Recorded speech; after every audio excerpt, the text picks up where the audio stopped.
right back to this.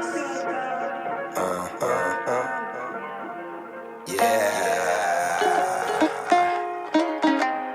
Hey, my matador, my cosaan, Cosaan yàgg na. li nga doon bokk bañee dang cee gën a ñaan. cosaan cosaan weesu na. sa ànd bokk wàccee. Hello guys, ici au King Titi aka Obi. Allez, bonsoir à tout le monde, bonsoir à tous les internautes d'Ami TV. Bienvenue bien sûr en Planète Art et aujourd'hui nous avons le plaisir de recevoir un grand monsieur, bien sûr un gars qui a fait beaucoup de choses pour le hip-hop, un grand qui a passé en tout cas toute sa vie, on peut dire ça, qui a passé toute sa vie à travers de la culture urbaine. Aujourd'hui c'est un honneur bien sûr d'être ici présent, d'être en face de vous, Matador Nakamo. waaw nii ça va alhamdulilah Tidi. ñu lay jaajëfal di jaajëfal ñi di seetaan tamit émission bi yëpp. sinon naka mu ñu ngi lay jaajëfal à travers Ami TV de naka Pikine naka taw bi mbënn bi. waaw naka Pikine moom bu ma koy wax damay commencer rek comme ni ñu ko xamee administrativement Dalifort ba. Kër Massar jàpp ci kaw. vraiment di leen masawu ñoom ñëpp pour commencer ci li nga xam ne catastrophe la bu dal ci kaw Sénégal yëpp mais particulièrement banlieue bi. ñooyu donc di masawu waa Pikine yëpp. de vraiment gis nañ ni ñëpp ak ñi ngi ci fitna ñi ngi ci coono. voilà alors am na solo gis nañ mbënn mi mais bon après dinañ si gën a ñëw quoi. d'abord ñu gis ni que moment bi yàggul dara récemment vous avez sorti un clip. clip bu nice featuring Daba Sey ñu gis le clip le titre bi mi ngi tudd Cosaan. lan nga ñu bëggoon a wala lan nga bëggoon a démontrer à travers la vidéo. waaw à travers la vidéo xam nga rek ku nekk am nga foo jëlee sa un peu sa influence par rapport ak musique. ñu nekk ay xale daan seetaan benn émission bu ñuy wax télé variété. donc générique bi nekkoon morceau boobu nga xam ni ñi ko woyoon ñu ngi dëkkoon Caaroy MGs mu nekk Cosaan. donc suñu père Maguette Wade daan ko def. fa la ñu xamee daanaka fa la ñu njëkk a commencé di intéressé wu di xam musique à travers l' émission ñuy gis ay. Touré Kunda ay yan année la woon jamono yooyu. yàgg na de boobu xale lañ lay wax dëgg yàlla. xam mënu ma wax année mais ay xale la ñu woon di seetaan vraiment ay groupe yu mel ni Touré Kunda. ay Youssou Ndour fa lañ daan kojee daal pour gis artiste. wala yenn stars yi. donc bi ñu ci gëstu. bi ñu demee bay def musique xam nañ ni groupe bi defoon générique bi Caaroy lañ dëkk. mais Dieu a fait que morceau boobu la gars yi xam nañ ko ci télé variété Sénégal yëpp daan ko consommé mais xamuñu groupe bi. donc ma amoon aussi pas-pasu bëgg daal rendre groupe bu Caaroy boobu tamit hommage. parce que tamit ñun Caaroy la ñu am fa lañ dëkk tamit. donc en même temps rendaale hommage un peu aussi suñu papa jooju Maguette Wade nga xam ne moo doon def émission bu am solo boobu noonu. donc muy Cosaan fekk ci concept boo xam ne dañ ko am parce que on a sorti beaucoup d' albums. donc mais bii pas album bi biñ ko bëggee jénne on a voulu. def justement foofu dama la si dagg après dinañ gën a ñëw si album bi. d'abord clip bi pourquoi vous avez choisi Daba Sey. cosaan sa ànd bokk wàccee. cosaan li nga doon bokk bañee. waaw Daba Sey dama koy nuyu au passage choix bi c'est pas dama toog rek yeew ni bon damay dem def featuring ak Daba Sey parce que ci ni ñu conceptualiser album bi dañ defee morceau bi j'ai posé les lyrics ñu am musique bi. après on a essayé nañ ñu bëri quoi ay ndaanaan yoo xam ni dañuy woy quoi. et souvent dañuy teg ba pare mais timbre vocal bi ak woy bi fi ñu ko doon xaar. souvent du nekk seen registre wala. du ñu am vraiment li ñu soxla quoi.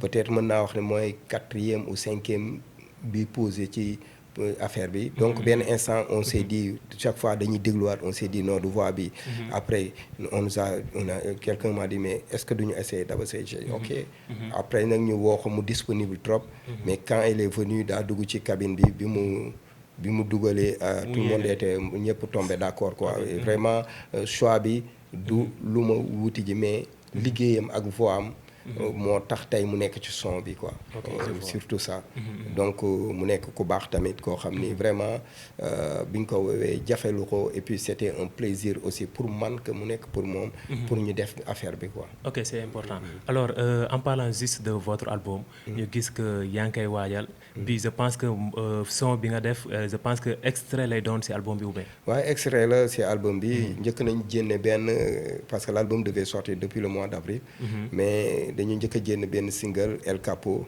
mais lan moo tax album bi génnul boobu. non parce que dañ génne single bi El Capo juste may shout out IS 814 donc après Covid bi dugg donc il fallait tout arrêter parce que voilà ku xaw wax album tamit am na noo ko war a génne et tout donc depuis boobu ba léegi ñi ngi patienté et on s'est dit que voilà nañu redémarrer la promotion pour sortir l'album donc ñu redémarrer ko ak vidéo Daba Seye bi ma def ak son bi ma def ak Daba Seye on va continuer avec d'autres singles et pour préparer la sortie peut-être ça sera cette année ou voilà mais bu ma amee lu ma gënal moom day du génn 2020 mais yàlla mooy dogal xam nga depuis ça fait mais pourtant même corona bi n'empêche que am na ay artistes yi génnee album ainsi de suite ainsi de suite waay pas bon am na ñu génne album mais c'est ñun période bi ñu ko waroon a génne laisse tomber quoi du woon période sax génne album quoi fii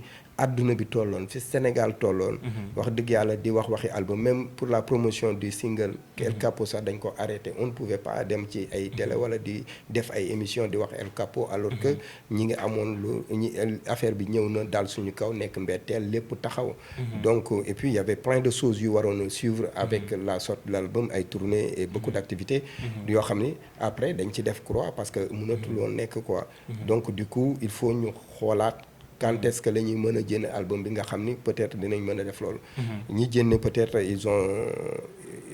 peut-être ils ont les raisons de sortir mais ma ñun peut-être par rapport ak album bi ak des fi nga ko war a yóbbu yëpp ak liñ ci kale woon on ne pouvait pas sortir ça il fallait juste attendre waaw renvoyer ko et puis voir comment nan lañ koy defaatee pour mettre les trucs en marche. Ok, justement ces internautes je vous invite à aller découvrir les clips de El Capo featuring Is et le clip de Thiossane featuring Daba Seye aussi ay clip yu exceptionnel la vraiment yu nice la quoi alors en parlant de album bi yan style musical lañ si mën a xaar.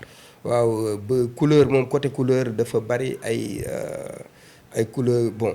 ay orientation mais base bi yëpp c'est si ñaari affaire lañ ko gën a tënk traditionnel ak moderne ci hip hop donc pas tradi moderne mais quand je parle de traditionnel c'est utiliser des instruments traditionnels et les jouer ko ak rythme bu actuel remettre ça au goût du jour et voilà chaque morceau am na particularité ñaari jot a génn déjà El Capo si tu écoutes bien fond musical bi li téye musique bi balafon lañ ko joué donc boo xoolee cosaan bi li téye musique bi dëggantaan xalam la donc sur chaque morceau am na benn instrument bu ñu vraiment mettre en valeur et par rapport ak thème bi li concept chaque morceau dañ ko vraiment un peu conceptualiser aussi donc concept bi yëpp nag ñu tudde ko traditionnel du trap avec des instruments traditionnels ok alors album bi nan lay tudd album bi est-ce que mën na album bi tur bi jàmbaar lay tudd jàmbaar ok mais thème bi mënaguñ ko xam thème yi nekk si biir non dañuy bàyyi rek ngeen di découvrir par benn ok inchallah en tout cas album bi jàmbaar lay tudd dina am 11 titres ok donc léegi ñu dégg la ngay wax ci côté musique côté kii bi nga si boole sample laa ko mën a tuddee sample bi nga si boole. et boo xoolee moment bi xaw naa créer benn polémique bi nga xamante ni. xaw naa bëri à travers nit ñi. bu ma nee nit ñi sax ça veut dire les new school ñenn ñi ñu ngi def sample bi nga xamante ni les mélomanes ou bien les puristes dañ naan lii carrément du rap. lan mooy sa réaction en tant que li nga def si hip hop en tant que un grand monsieur bi nga xamante ni vous avez vécu presque génération yu bëree bëri à travers sa expérience lan ngay apporter là-dessous. waaw il faut que ñu ku nekk rek mën a définir li ngay def. pour préciser on n'a pas samplé on a utilisé beaucoup d'instruments en live ci studio bi. lu bëri dañ ko dugal dañu ko jouer quoi c'est pas on a samplé. mais c'est pas du sample. non c'est ça a été joué. donc ci moo presque instrument traditionnel yëpp. donc li may wax ci loolu par rapport ak actuellement musique fi mu toll. nous man je suis un hip-hopeur. duma sax rappeur hip-hopeur la culture hip-hop laay dund. mais on est les premiers à indi fii terme culture urbaine. parce que c'est il faut que nit ñi comprendre que ni àdduna bi moo demee noonu day dox. donc la culture hip-hop dafa exister la musique dans la culture hip-hop c'est le rap. maintenant rap bi day dem di mélanger wu di jaxasoog yeneen style musique. parce que tey si je te donne comme exemple par exemple quand on parle de dancehall wala je ne sais pas. mais loolu dooni reggae la. dooni hip hop la donc mélange yu tout musique yooyu dañuy judd te day am yeneen yuy judd. hip hop bu mélangé woog leneen loolu te mënuñu ko jénne ci hip hop du hip hop à 100% mais mënu ko ci jénne donc looloo tax ñuy wax ay musique urbaine. donc ñuy wax culture urbaine. donc ñiy def loolu. dañ leen war a encourager tamit xam ci li ñuy def. parce que ñàkk a xam boo xamee li ngay def rek ñu xam ci ban registre lañ lay boole rek du compliqué ti quoi ku nekk dina jox moroomam respect par rapport ak li muy def. maintenant ce qu'il faut éviter c'est de dire que ni c'est de là je fais rap laay def musique hip hop laay def wala rap ba pare di def loo xam ni vraiment on sent plus world music wala variété. Là c'est da ngay indi confusion ci bopp nit ñi. maintenant c'est normal. moi ce que je dis mooy ni loo ci mënti lu ci waaye mënti def. il faut savoir que ne à la base. le hip hop daa am lu tax mu ñu sos ko. donc bu dee hip hop la daa am loo xam ne bu mu ko fa fekkul. mënuñu wax dëgg yàlla ni lii hip hop la quoi. donc muy li gën a élémentaire quoi ci hip hop. maintenant tout ce qui luy am. parce que ñun ñoo fi njëkk a wax culture urbaine ça veut dire que on accepte tout ça. mais l'essentiel mooy nañ ko def bu baax.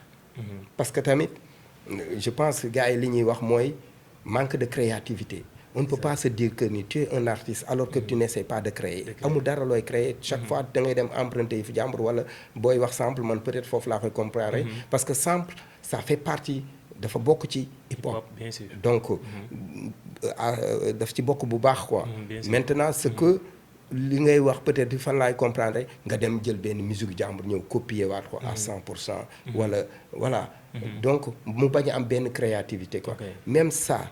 si ça existe aussi l'artiste se respecte et pour se faire respecter ñi ngi koy mën a respecter par rapport ak la création li muy def quoi li muy apporter donc nous tous nag am na jaar nañ ci quoi kenn tëbul xëy ni man dama am identité bi quoi am na ñu influencer am na fu ñu jaar mais très tôt boo demee ba àgg yenn niveau yi il faut savoir que tu dois te démarquer et voilà indi sa. ñu gis ni chaque année da ngay def benn compétition bu ñu naan Flow Up. ren gis nañ coronavirus bi lan la ñu mën a xaar ci organisation Flow Up de cette année. oui on a lancé le truc lancé nañ ko am nañu presque ay 800 et quelques mille candidats yu inscrire. jury bi mi ngi sélectionné pour jénne les 100 groupes. on va le faire. nous on est des hip-hopeurs te hip-hop nag ku ko wax mooy ni mais par rapport ak rassemblement bi nga. non mais ku la wax dañuy rassembler nit ñi. toujours. xam nga hip hop. mooy loo xam ni. doo ñëw rek topp ci masse bi li ñuy def nii wala tënku ci liggéey. xam nga nee nañ on est des anticonformistes ça veut pas dire que ni duñ takk masque duñ respecter mesures barrières. mais non hip hop de chaque fois day apporter ay solutions. par rapport ak ay situations. donc yan solution ngeen nar a. ah non duñ ko wax fii mais bientôt gars yi dinañ ko xam et Flow Up dina am. dina am am. gars yi duñ ko jouer virtuellement. xamuguma daal l'essentiel dinañ ko def parce que gars yi fii moom léegi comme seen xel yi bëgguñu koy tàggat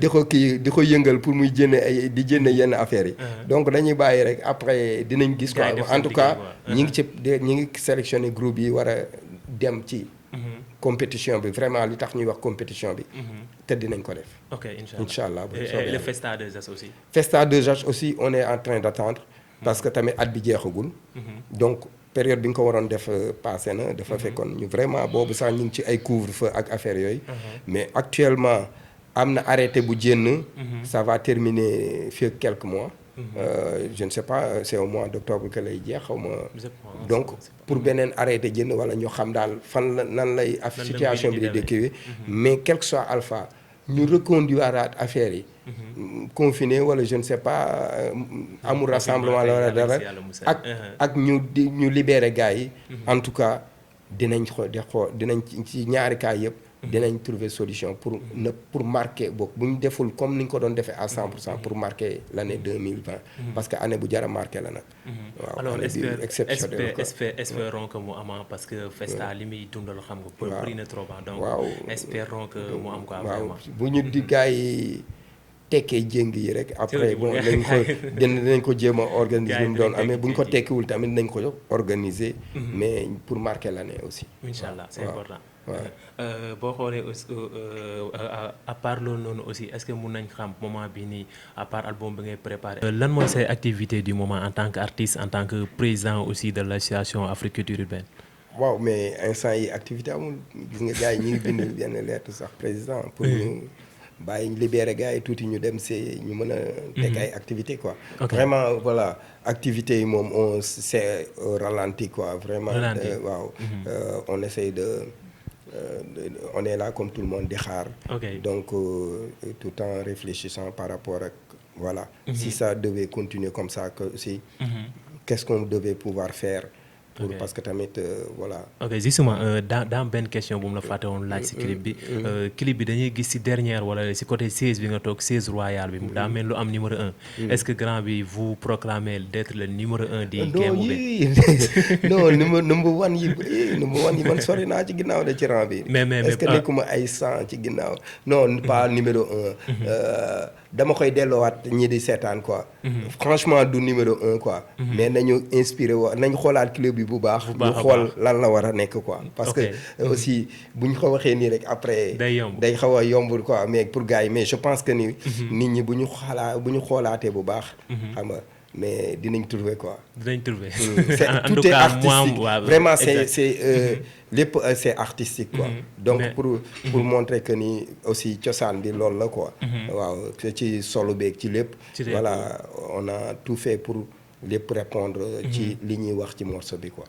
ok je vois alors en tant que rappeur en tant que aussi activiste ainsi de suite en tant que doomu Pikine ñu gis aussi nga produiraat beneen doomu Pikine si je ne me trompe pas Yves Niang album moom bi tudd Air Afrique Yves Niang il a fait presque l'international dëkk yu bëri fu mu dem da lay tudd loolu d'abord qu'est-ce qui a motivé le travail d'abord ak aussi lan lay def en tant que satisfaction. waaw mais Yves moom dama koy nuyu au passage franchement Yves il est venu c'est venu comme ça aussi vraiment du dañu jóg rek ni dañuy produire xam nga donc moom daan na fréquenter fii xam na ma xam naa ko donc ñëpp xam nañu Yves Sénégal tamit ce qu'il représente donc il est venu pour dafa ñëw pas pour me produire sax pour ñu produire benn un truc mbalax mais quand il est venu nous voir parce qu'il voulait faire autre chose lu gën a international parce qu'il a déjà fait l'international am na aperçu boo xam ne am na ko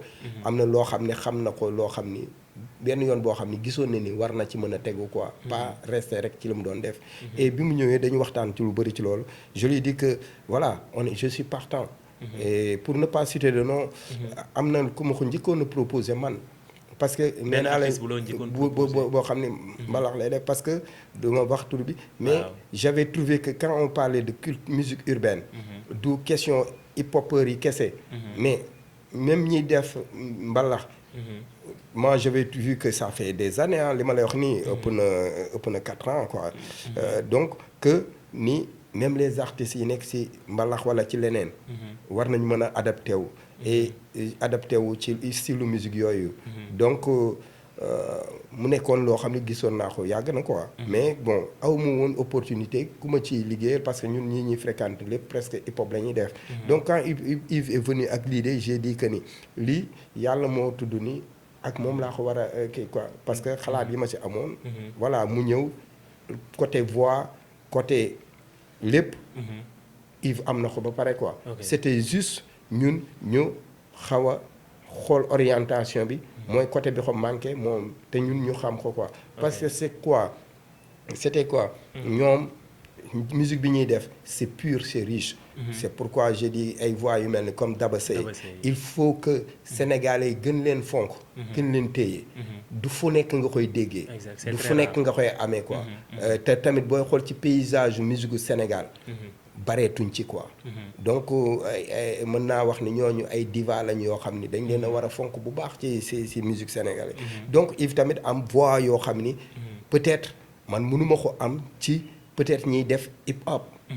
bëri nañ ay ndaanaan yuy woy. mais timbre vocal bi ak fi ñuy woyee ñoom entre souvent traditionnel ak c'est la musique traditionnelle donc ça il fallait juste adapter ça.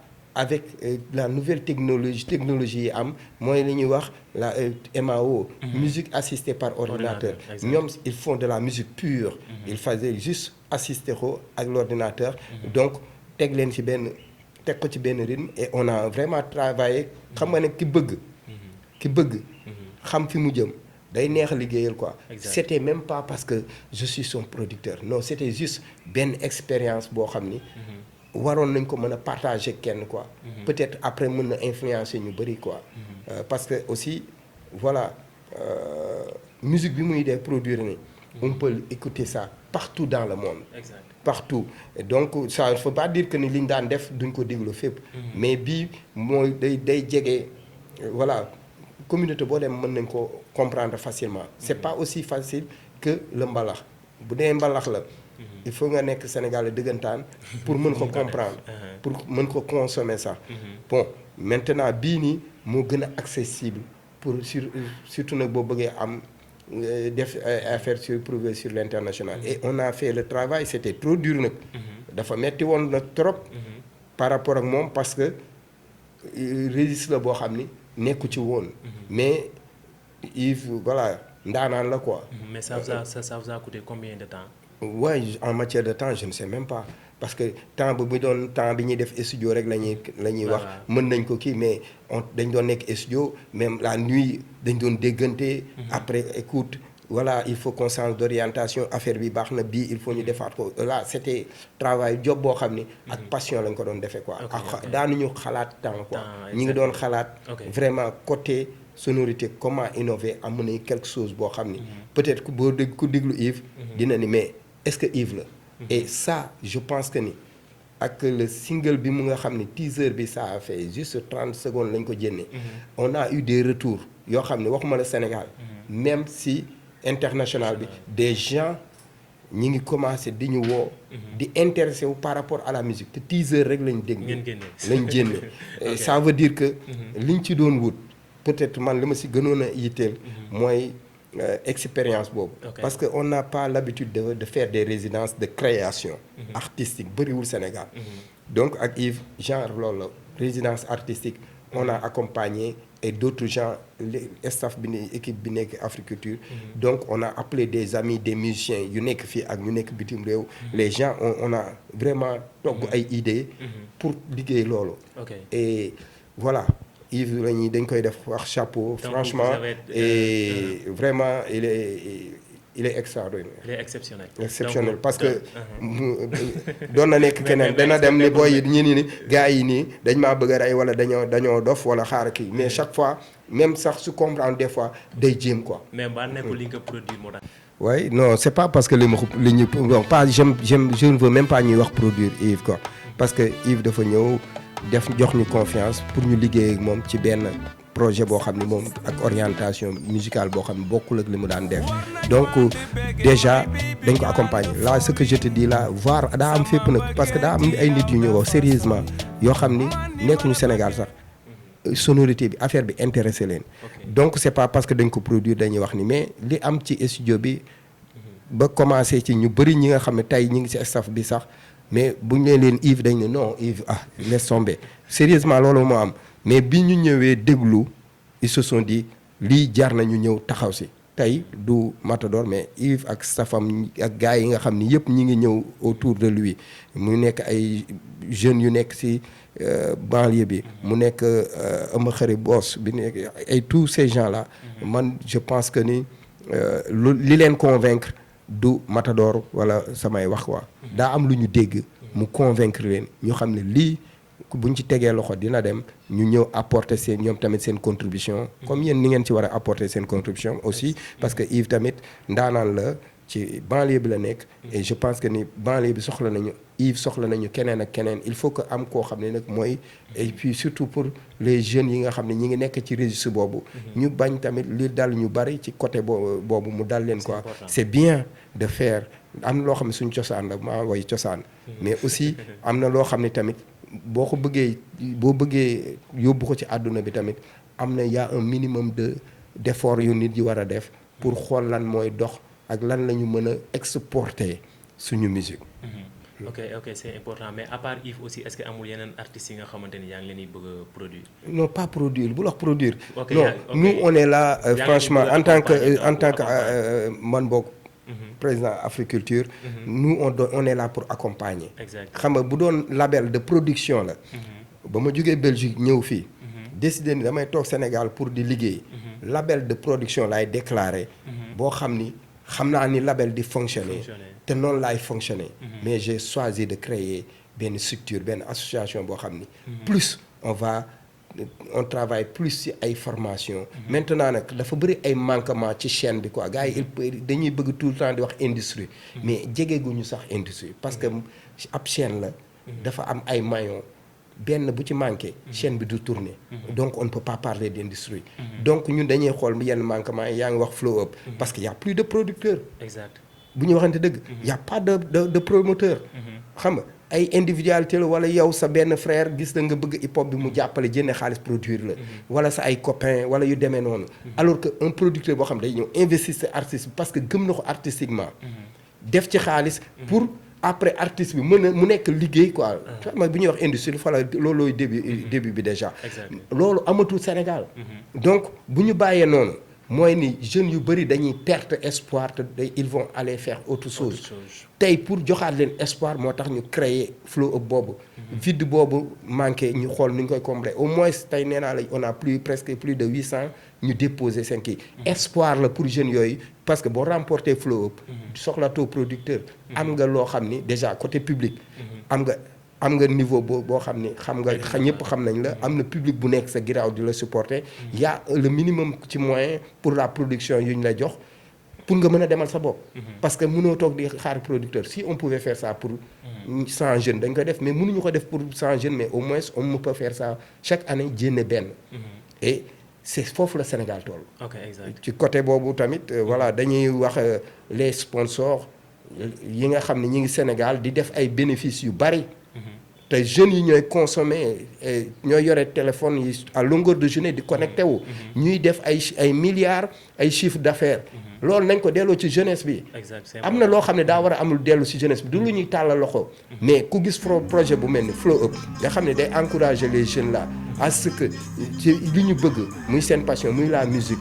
am na ñu koy def je ne peux pas comprendre ba 7 éditions mënuñu am sponsor bu taxaw ni mën naa def lii pour encourager ces jeunes là tey moo tax 5 millions la ñuy yem ak ñun li ñu mën mais bu sponsor yi ñëwoon ça sera 20 millions 25 100 millions parce que foofu la àdduna bi toll mais tey dañu am ay njiit yoo xam ne dañuy seetaan nii rek alors que ces gens là ces multinationaux nga xam ne dañuy ñëw di def ay chiffre d'affaires Sénégal état bi war na leen mën a imposer ñuy accompagner culture ñu accompagner sport ñu accompagner li nga xam ni seen chiffre d'affaires yi ñi tax ñu koy def surtout jeunes yi la pas yi dinañ connecté wu mais duñu connecté wu ci même niveau que jeunes yi ces jeunes là am na lu leen lu ñu bëgg lu ñu nekk di ci yëngatu il doit dañ leen war a accompagner mais nag loolu état bu responsable mooy ñëw ni leen lii la da ngeen leen accompagner wala bu ngeen jël seen bagage dem foofu la ñu war a toll. ok c'est important malheureusement gis nañ état bi ñoom li ñuy def malheureusement aussi li ñu desee ci temps bëreetul. j'aimerais bien ñu gën a approfondir mais xam naa dinañ fi ñëw aussi. pour beneen yoon. mais justement dañ lay wax nga votre dernier mot ak ban conseil ngay am bi ngay jox ndaw yi. li may wax ndaw yi mooy bu ñu gis Matador wala ñu gis Awadi wala ñu gis je ne sais pas kii ci hip hop bi. ñu def ni dafa yeewu rek lépp tegu ci kawam. nous on vient de très loin. possibilité yi ñu am ñoom tey. ñun amuñu ko woon. ku lay jox conseil rek naan la fii la lii mooy une mesure 1 2 3 4 di la wax lan di la ko expliquer amuñu ko woon. gis problème yi ñu amoon moo tax ñu gën a viser di def ay formation parce que tamit bala nga ni naam ne fa. yàlla mën na laa may don mais am na lu ci ëpp nag ci bagage yi. xam-xam la quoi la ngay def da nga ko war a maîtriser. boo bëggee à part passion bi ak don bi. li ci ëpp sol leneen li nag mooy ne xam-xam bi da nga koy wuti ji. dama leen wax mooy ñaar ba ñett boog peut-être jeune amatul droit en Afrique wala Sénégal di ko taxawee démissionné mooy toog rek bàyyi sa bopp ak yàlla ni wala délégué mooy jël sa pouvoir yëpp bàyyi ko ay nit rek ñuy doxal nu mu leen di neexee wala démissionné franchement xam nga yooyu moom jeune waratul a yeewu di ci def benn dañu war a jël suñu destin en main parce que nag des gens les anciens là li ma leen mën a tuddee ñoom wane nañ seen i preuve ak seen i limites ñun est-ce que dinañ def plus que ñoom est-ce que ñoom dañuy continuer di dund ñoom ni ñu ko doon dundee le truc mooy c'est pas des jeunes américains européens ou je ne sais pas ñooy jógee fan ñëw di defaraat Afrique wala di tabax Afrique à notre place ñu ngay jeunes donc jeunes yi bu ñu conscient wee ci loolu nañu xam ni l'Afrique c'est le futur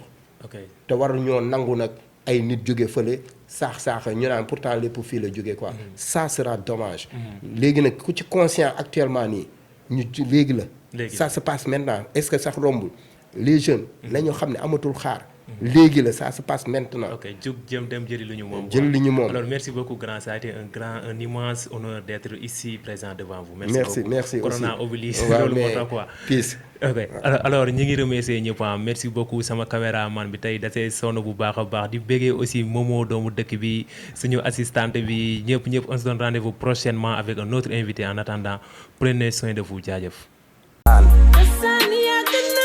li nga doon bokk bañee cosaano cosaan sa ànd bokk wàccee cosaan li nga doon bokk bañee cosaano cosaan sa ànd bokk wàccee